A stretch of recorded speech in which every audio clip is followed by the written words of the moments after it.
नमस्कार. 8:30च्या बातमीपत्रात मी स्नेहा आघरकर आपलं स्वागत करते. सुरुवातीला एक नजर ठळक बातम्यांवर. प्रलंबित महत्त्वाच्या विधेयकांना मंजुरी मिळावी आणि अधिवेशन सुरळीतपणे पार पडावं यासाठी केंद्र सरकार आणि लोकसभा अध्यक्षांनी आज बोलावली बैठक. अरुणाचल प्रदेश काँग्रेस विधिमंडळ पक्षाच्या नेतेपदी पेमा खांडू यांची निवड.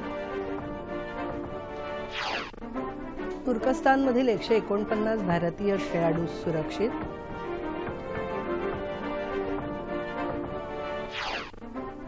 आयसिस या दहशतवादी संघटनेच्या आणि नक्षलवाद्यांच्या कारवाया रोखण्यासाठी राज्याने उचलली महत्त्वाची पावलं, मुख्यमंत्री फडणवीस. मागासवर्गीय विद्यार्थ्यांच्या शिष्यवृत्तीची रक्कम वाढवण्यासाठी आणि ती महागाई निर्देशांकाशी जोडण्यासाठी पाठपुरावा केला जाईल, रामदास आठवले यांची ग्वाही.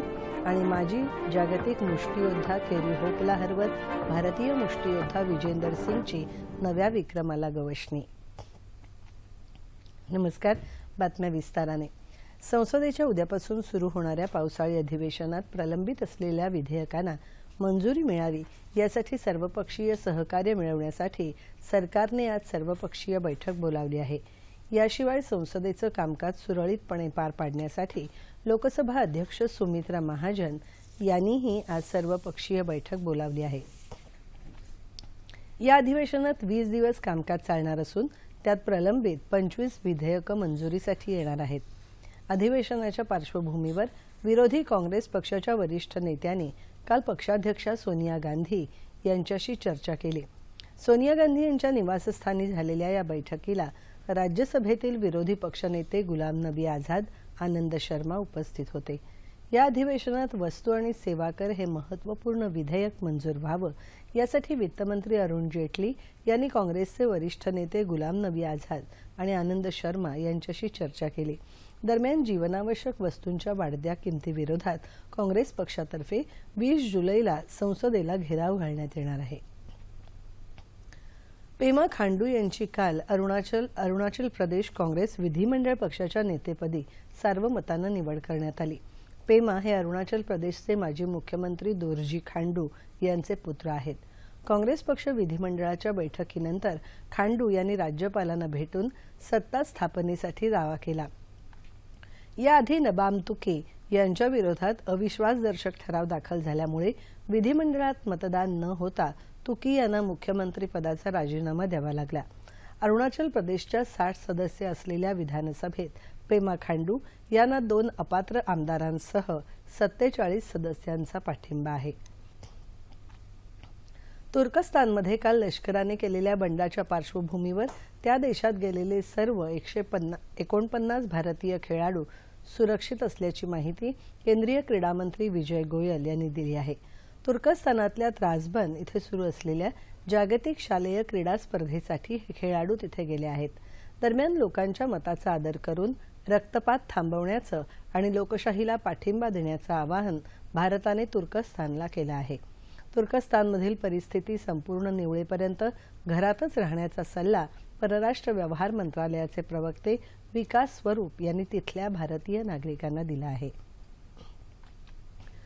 आयसिस या दहशतवादी संघटनेच्या आणि नक्षलवाद्यांच्या कारवाया रोखण्यासाठी राज्याने महत्त्वाची पावलं उचलली आहेत अशी माहिती मुख्यमंत्री देवेंद्र फडणवीस यांनी काल नवी दिल्लीत दिली. राष्ट्रपती भवनात आयोजित 11व्या आंतरराज्य परिषदेत ते बोलत होते. केंद्र सरकारने आणलेल्या वस्तू आणि सेवा कराला राज्य सरकारचा पूर्ण पाठिंबा आहे. मात्र त्याच्या अंमलबजावणीमुळे राज्याची होणारी वार्षिक 14,000 कोटी रुपयांची महसुली तूट केंद्र सरकारने पुढील 5 वर्षात भरून काढावी अशी मागणी त्यांनी यावेळी केली. राज्यातल्या प्रौढ नागरिकांची 100% आधार नोंदणी झाली असल्याचंही त्यांनी सांगितलं.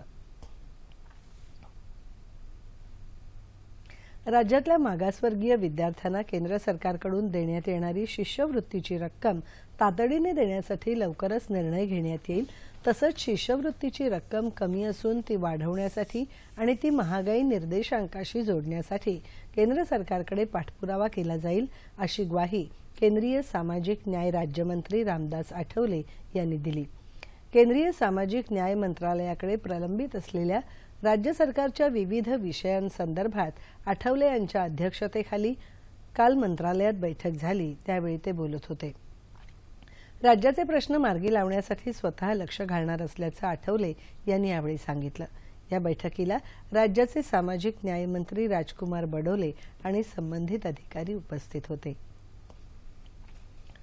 राज्याच्या पर्यटन वृद्धीसाठी पर्यटनाला अनुकूल जिल्ह्यांमध्ये पथदर्शी प्रकल्प राबवण्यात येईल, तसंच जिल्हा स्तरावर पर्यटन अधिकारी कार्यालय स्थापन करणार असल्याची घोषणा काल राज्याचे नवनियुक्त पर्यटन मंत्री जयकुमार रावल यांनी दिली। मंत्रिपदाचा पदभार स्वीकारल्यानंतर काल प्रथमच त्यांनी धुळे जिल्हाधिकारी कार्यालयाला भेट दिली। त्यावेळी झालेल्या बैठकीत ते बोलत होते। राज्यातले 450 ऐतिहासिक किल्ले आणि 720 किलोमीटर किनारपट्टीच्या पर्यटन वृद्धीसाठी प्रयत्न करणार असल्याचं त्यांनी सांगितलं। याशिवाय प्रत्येक जिल्ह्यातल्या ऐतिहासिक, भौगोलिक, धार्मिक महत्त्व असलेल्या 5 पर्यटन स्थळांचा विकास करण्यात येणार आहे। पर्यटनाला प्रोत्साहन देण्यासाठी सिंधुदुर्ग, रत्नागिरी, धुळे जिल्ह्यांवर लक्ष केंद्रित करण्यात आलं आहे। अबकारी कराची अंमलबजावणी आणि व्यापाराशी संबंधित प्रशासकीय मुद्द्यांच्या माहितीची देवाणघेवाण करण्यासाठी all India gems and jewellery trade फेडरेशनतर्फे भारतभर परिसंवादाचं आयोजन करण्यात आलं आहे। या अंतर्गत काल मुंबईमध्ये झालेल्या परिसंवादात संघटनेचे अध्यक्ष, संचालक तसंच उद्योग जगतातील तज्ज्ञांनी मार्गदर्शन केलं।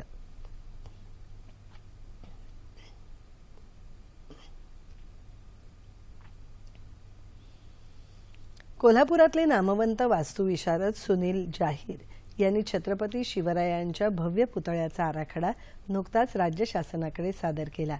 मुंबईत अरबी समुद्रात उभारण्यात येणाऱ्या शिवस्मारकाचा आराखडा कसा बनवला गेला त्याचं अंतरंग कोल्हापूरकरांना पाहता यावं यासाठी केशवराव भोसले नाट्यगृहात पाटील यांनी आराखड्याचं सादरीकरण केलं। इन्स्टिट्यूट ऑफ इंडियन इंटेरियर डिझायनर्सच्या कोल्हापूर विभागाने यासाठी पुढाकार घेतला। शिवरायांचा पुतळा आंतरराष्ट्रीय दर्जाचा कसा होईल यावर आपण लक्ष केंद्रित केल्याचं पाटील यांनी सांगितलं। समुद्रात शिवस्मारकाच्या या वेगळ्या संकल्पनेसाठी राज्य शासनाकडून जगभरातील वास्तुविशारदांकडून आराखडे मागवले गेले। त्यातल्या 15 नामवंत वास्तुविशारदांनी आराखडे शासनाला सादर केले होते। वृक्ष लागवडीसाठी रोपवाटिकेत रोपं तयार करणं, त्यांचं संगोपन आणि रोपण करणं ही कामं सोपी करण्याच्या उद्देशाने अकोला कृषी अधीक्षक कार्यालयाच्या कर्मचाऱ्यांनी वृक्ष बीज टोकन यंत्र तयार केलं आहे। रोपवाटिकेत तयार होणारी रोपं वेळखाऊ आणि खर्चिक असतात। मूळस्थानी वृक्ष लागवड ही संकल्पना शास्त्राने मान्य केली असून या लागवडीत यशस्वीतेचे प्रमाण जास्त असते। जंगलात फिरणाऱ्या हौशी निसर्ग पर्यटक तसंच शालेय विद्यार्थ्यांनी केवळ 2 किलो वजनाचं हे यंत्र सोबत नेलं तर निसर्गाचा आनंद घेतानाच वृक्ष बीज लावून निसर्गाचं देणं फेडू शकतील, असं जिल्हा कृषी अधीक्षक राजेंद्र निकम यांनी या माध्यमातून खिशात जर 1 किलो अर्धा किलो बी आपण घेऊन गेलो तर एकटा माणूस साधारणतः 1 तास जरी फिरायला बाहेर निघाला तरी ह्या यंत्राच्या माध्यमातून तो 1000 बियाचं रोपण करू शकतो। लातूर इथे इस्रोचे माजी संचालक नितीन घाटपांडे यांच्या हस्ते 3 दिवसाच्या मंगळयान महोत्सवाचा शुभारंभ करण्यात आला। लातूर विज्ञान केंद्र आणि केंद्र सरकारच्या राष्ट्रीय विज्ञान पंचायत परिषदेच्या वतीने या महोत्सवाचं आयोजन करण्यात आलं आहे। खासदार सुनील गायकवाड या कार्यक्रमाच्या अध्यक्षस्थानी होते। लातूर सारख्या भागात मंगळयान महोत्सव साजरा होत असल्याबद्दल इस्रोलाही अभिमान वाटत असल्याचं सांगून घाटपांडे यांनी इस्रोच्या प्रमुखांच्या शुभेच्छा पत्राचं वाचन केलं। लातूर, उस्मानाबाद आणि बीड जिल्ह्यात पावसाचं प्रमाण कमी आहे। या ठिकाणी कृत्रिम पावसाचा प्रयोग करण्याचा सल्ला वैज्ञानिक आणि संशोधकांनी राज्य सरकारला द्यावा, अशी अपेक्षा आमदार अमित देशमुख यांनी व्यक्त केली। जगातली पहिली रुग्णालय रेल्वे गाडी म्हणून ओळखली जाणारी भारतातली लाईफ लाईन एक्सप्रेसने 25व्या वर्षात पदार्पण केलं आहे। या गाडीत सुरुवातीला रुग्णांवर सर्वसाधारण आजारांवर उपचार केले जात होते। 1991 मध्ये सुरू झालेल्या या गाडीला सुरुवातीला 3 डबे होते। 2007 मध्ये या गाडीला 5 आधुनिक डबे जोडण्यात आले। आता आणखी 2 नवे डबे जोडून कर्करोग, हृदयरोग यांच्यावरील उपचार सुरू करण्यात येणार असल्याची माहिती मध्य रेल्वेचे महाव्यवस्थापक जी.सी. अग्रवाल यांनी दिली। या एक्सप्रेसने 18 राज्यात 2 लाख किलोमीटरपर्यंत जास्त प्रवास केला आहे।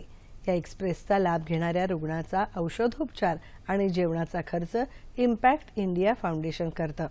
तसंच नावाजलेले डॉक्टर या गाडीत विनामूल्य सेवा पुरवतात। सध्या ही गाडी छत्रपती शिवाजी टर्मिनस इथे उभी आहे। उस्ताद विलायत खान साहेब आणि पंडित अरविंद पारिख या संगीत क्षेत्रातल्या नावाजलेल्या गुरु शिष्यांचं योगदान पुढील पिढीपर्यंत पोचवावं म्हणून गुरुपौर्णिमेचं औचित्य साधत कोल्हापूर इथे गुरु शिष्य परंपरा महोत्सवाचं आयोजन करण्यात आलं आहे।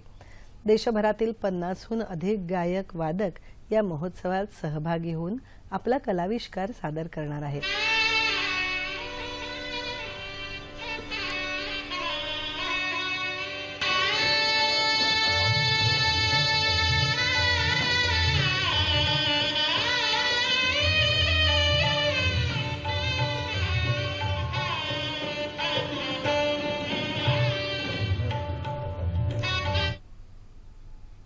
हा महोत्सव उस्ताद विलायत खान साहेबांना समर्पित करण्यात आला असून त्यांचा सांगीतिक प्रवास महोत्सवाद्वारे उलगडण्यात येणार आहे।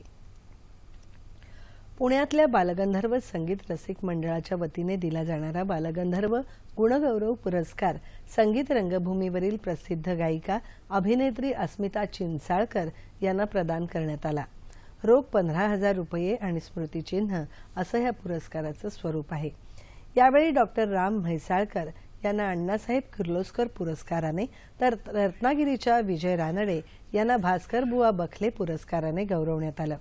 नीलाक्षी पेंढारकर, पंडित मुकुंद मराठे, भास्कर पेठे त्याचप्रमाणे निरंजन कुलकर्णी आणि प्रियांका बायस या संगीत रंगभूमी क्षेत्रात योगदान देणाऱ्या कलाकारांचा विविध पुरस्कार देऊन गौरव करण्यात आला।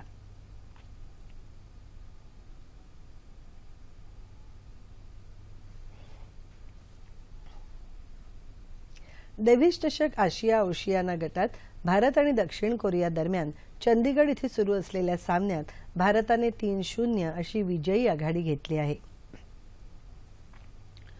काल झालेल्या पुरुष दुहेरीच्या सामन्यात रोहन बोपण्णा आणि लिएंडर पेस या जोडीने कोरियाच्या होंग चोंग आणि युनियस चोंग या जोडीवर सरळ सेटमध्ये मात केली। या एकेरीच्या पहिल्या सामन्यात रामकुमार रामनाथन याने तर दुसऱ्या सामन्यात साकेत मायनेनी यांनी विजय मिळवला होता। भारताच्या 3-0 आघाडीमुळे आज होणारे परतीचे एकेरी सामने ही केवळ औपचारिकता उरली आहे। नवी दिल्ली इथे खेळल्या गेलेल्या जागतिक मुष्टियोद्धा संघटनेच्या आशिया पॅसिफिक मध्यम वजनी गटाच्या स्पर्धेत माजी विश्वविजेता कैरी होप याचा पराभव करून भारताचा विजयी मुष्टियोद्धा विजेंदरनं व्यावसायिक स्पर्धेत नव्या विक्रमाला गवसणी घातली आहे। 10 फेऱ्यांमध्ये झालेल्या या सामन्यात विजेंदरनं व्यावसायिक खेळाडू म्हणून सलग 7व्यांदा विजय मिळवला। कालच्या सामन्यात त्याने होपवर 98-92, 98-92 आणि 100-90 असा सहज विजय नोंदवला। हा सामना पाहण्यासाठी काँग्रेस नेते राहुल गांधी, महिला मुष्टियोद्धा मेरी कोम, कुस्तीगीर योगेश्वर दत्त, क्रिकेटपटू वीरेंद्र सेहवाग, युवराज सिंग, सुरेश रैना यांच्यासह अभिनेता रणदीप हुडा हे उपस्थित होते। राज्यातल्या बहुतांश भागात पावसाने विश्रांती घेतली आहे। नांदेड, कोल्हापूर, परभणी, अकोला, वाशिम, अहमदनगर, नागपूर, अमरावती जिल्ह्यातही पावसाने उसंत घेतली आहे। तर ठाणे, पालघर आणि नंदुरबार जिल्ह्यात अधूनमधून रिमझिम पाऊस पडत आहे। येत्या 36 तासात कोकणात काही ठिकाणी तर मध्य महाराष्ट्र, मराठवाडा आणि विदर्भात तुरळक ठिकाणी पाऊस पडेल असा अंदाज हवामान विभागाने वर्तवला आहे। ठळक बातम्या पुन्हा एकदा।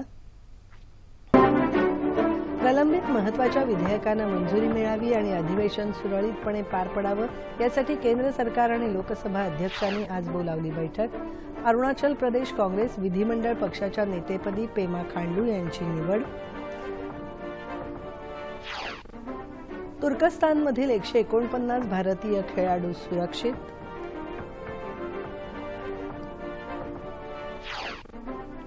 आयसिस या दहशतवादी संघटनेच्या आणि नक्षलवाद्यांच्या कारवाया रोखण्यासाठी राज्याने उचलली महत्त्वाची पावलं, मुख्यमंत्री फडणवीस। मागासवर्गीय विद्यार्थ्यांच्या शिष्यवृत्तीची रक्कम वाढवण्यासाठी आणि ती महागाई निर्देशांकाशी जोडण्यासाठी पाठपुरावा केला जाईल, रामदास आठवले यांची ग्वाही। आणि माजी जागतिक मुष्टियोद्धा केरी होपला हरवून भारतीय मुष्टियोद्धा विजेंदर सिंगची नव्या विक्रमाला गवसणी. याबरोबरच हे बातमीपत्र संपलं. पुन्हा भेटूया दुपारी 2:30 वाजता सह्याद्री वाहिनीवर. नमस्कार.